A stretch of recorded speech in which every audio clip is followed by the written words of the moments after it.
Guys, this is Captain Frugal reporting for duty, and today I'm doing another episode of comic book ads. And I'm going to move this mic cord, so if you hear that noise there, I'm moving my mic cord a little bit. And today we're going to be doing it over an issue of Captain America, issue 389, back when comic books were $1 here in the United States. And this is a Ron Lim cover. This is part 3 of 6. This was from what was it, mid 90s or early 90s? Let me double check here. 1991.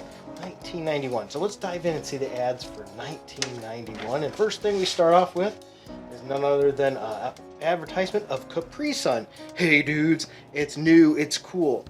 I have to be honest with you, as a kid, I never got Capri Sun. My kids love Capri Sun. They drink. We don't give them a lot. They're limited like one max a day, if even that. Just, we try to be healthy and good, but yet let them have some fun and enjoy it. Once again, I never had it. This one was Pacific Cooler. Did you ever have Pacific Cooler or even Capri Sun? Let me know.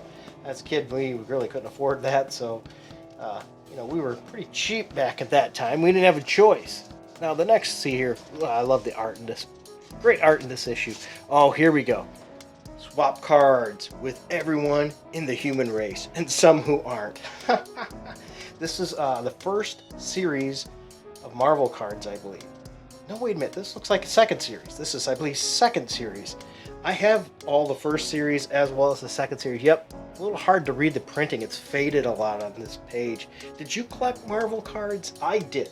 That is something I did collect. I collected series 1 and 2 and dabbled in series 3. I had multiple collections of 1 and 2, multiple of them. And I know right now, by the way, before I change that, it's crazy that some people are getting individual cards graded, and they turn around when they got it graded and they're selling them for some pretty good money. I think it's dropped off. There was a period of time they were starting to go really good. I thought about setting in some of my doubles for grading and doing that, but I haven't been seeing them sell much. I see them asking a lot, but not necessarily receiving what they're asking for. Now, these kind of advertisements always got me excited as a kid. I always wanted these cool t-shirts. But, they were just too expensive. 100% natural earth fiber, aka cotton. Who would have thought? A cotton t-shirt. I mean, they were really cool. $10.95. Now, you might go, only $10.95, and you said you couldn't get them. That's cheap. You got to remember, this is the early 90s. That's a lot more money there. Shoot, we could get a tank of gas, a gallon of gas for under 89 cents. It was like 85 or 83 cents around that time. Oh, I remember going to the gas pumps and complaining. But some really cool shirts. Pretty wicked stuff here. Great, once again, art. Okay, here we go. Join our quest. We have a Dungeons and Dragons. This is more of an entry level for the people that didn't know Dungeons and Dragons. I wasn't a big Dungeons and Dragons kind of guy. I played it like once or twice, just to play it with some people that I knew that played it. Never really got into it real big. Once again, not picking on anybody that does. If you did, more power to you. I thought it was an interesting concept and all. I don't know. I didn't really have a lot of friends in the time they were into that. We were more into causing trouble.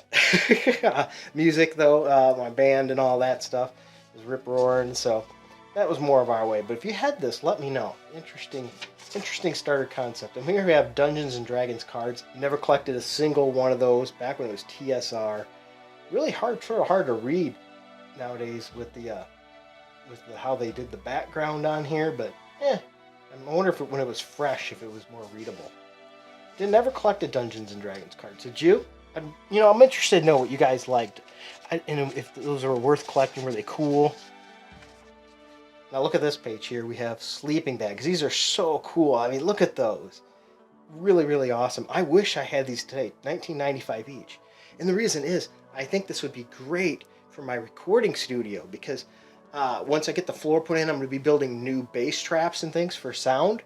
For sound absorption, bass tracks are definitely needed in that room. I think those would be a great material to put them in and have a great aesthetic. So what I'm probably going to end up doing is building them and framing them and buying some kind of cool material like that for the outside to match the studio really cool. But sleeping bags, I think, would have been a great material as long as they weren't, as long as they were breathable material. It would have allowed the bass traps to do their job. I think that would have been that'd be awesome. So I might have to use that concept anyway, just get some material and do it that way. But really cool stuff there.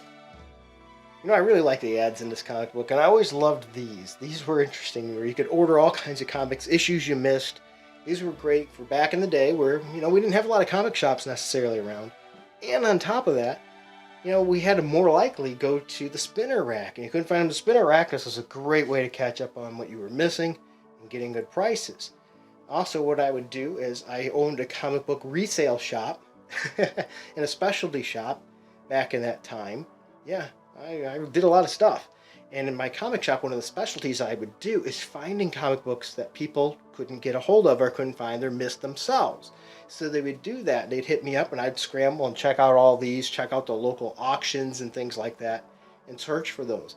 But also on top of that, I'd stock up my store a little bit and always have some on hand to also help sweeten deals. Like if somebody wanted to buy this, I could throw some extra in there to help them out when I could get them on a good deal. Could also get shirts and things like that, but I never sold shirts.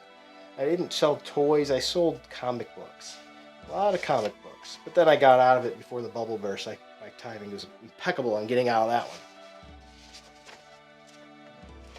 Here we go. Flipping through more pages of the book, here we get to this one. Introducing collector cards as powerful as the film that inspired them. Terminator 2 Judgment Day movie cards.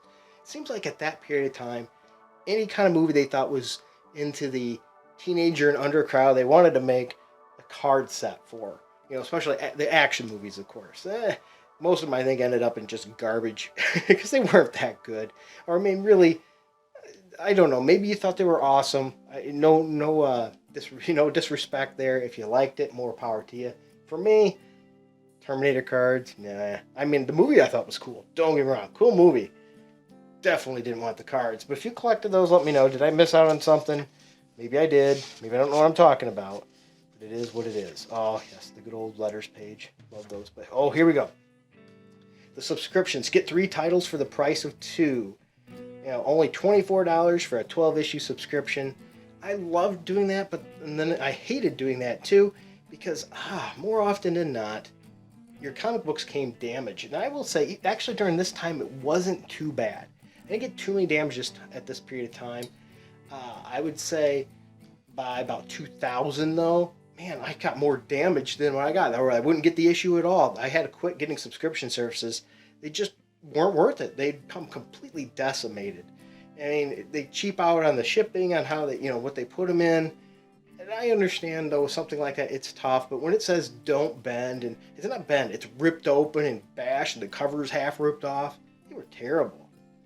Well, anyway, here we go. Ready, aim, punish. This was Game Boy Punisher. It was a lot like the first Punisher on the NES. But this one, you didn't actually see the Punisher at the bottom of the screen. And you would manipulate the aim and shoot the villains. So you'd see the little aim targeting there. And you'd shoot all the villains. I actually really liked this game. I thought it was pretty fun. It had a level of Spider-Man. He'd swing down and save the hostages. I don't think I ever won that game, though. I might have to go back and get out my Punisher and the Game Boy and give it another shot and see if I can beat this game. Punisher on the Game Boy. In my opinion, I liked it a lot. Might not be for you, I understand, but for me it was a hidden gem. I enjoyed that one. That was pretty cool. Oh crap, here we go. Compared to Battletoads, turtles seem like pond scum. Yeah.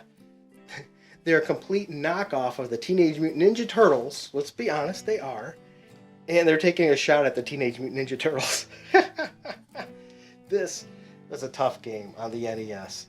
Oh man, I have to admit, I have not beaten that game. If you beat Battletoads, legit, I'm talking no cheats and stuff, legit beat it, I'd love to hear it in the comments. I cannot say I've ever beaten it. So, that darn turbo tunnel, I know it's not the end of it. I've gotten through the turbo tunnel, but man, that thing, oof, that was a tough one with the good old the turbo tunnel. I almost called it turtle tunnel. Well, there we have it, guys. This was none other than issue 389 of Captain America and the ads that we got at this time period. Hopefully they brought back some of your nostalgia, if you will, your thoughts of things that happened and that you had in the past. That's why I like doing these. They bring back the thoughts of, what I had during then. I was a young adult at this time, but hey, maybe not. Maybe if you were never even born, some of you at this time. That's cool too. Interesting that you get to see what was back there. Well, I hope you enjoyed this video. If you don't mind, help it out by hitting like, subscribe, and that notification bell. That really, really does help the channel. leave a comment too. That's really helpful as well. If you find yourself in a great position too, and you want to help out just a little bit, you can leave $1 a month in our Patreon or our Subscribe Star. We greatly recommend it. If you do, you get special videos that are only available to subscribers, as well as you get access to our music log. It's something else I started. Starting putting music compositions in there. So if you make YouTube videos and you need background music, you can take any of those you want and put them on your videos. You don't have to worry about getting hit with a stoppage, from good old YouTube, strike or anything in that regard. Nope, they're completely available to you. I've made sure they've got all that taken care of. And it really helps. It helps us do videos like this, helps us keep and maintain the equipment, buy more comic books to review, in games as well as tech. Well, once again, thank you so much. Without you, this wouldn't be possible. Until next time, keep it frugal.